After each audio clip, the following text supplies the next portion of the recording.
রোগা পাতলা মেয়েগুলোকে দেখে মনে হয় ওদেরকে একটা ভিটামিনের বোতল কিনে দিই।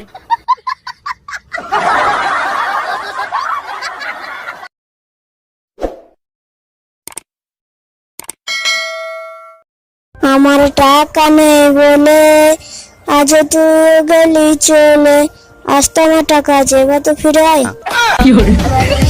কষ্ট হয়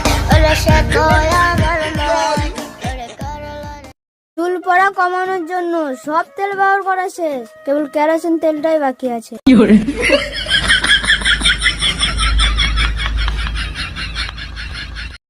আমার টাকা নেই বলে আজ তুই গেলি চলে, আজ তো আমার টাকা আছে, এবার তো ফিরে আয়। কষ্ট হয় রোগা পাতলা মেয়েগুলোকে দেখে মনে হয় ওদেরকে একটা ভিটামিনের বোতল কিনে দিই।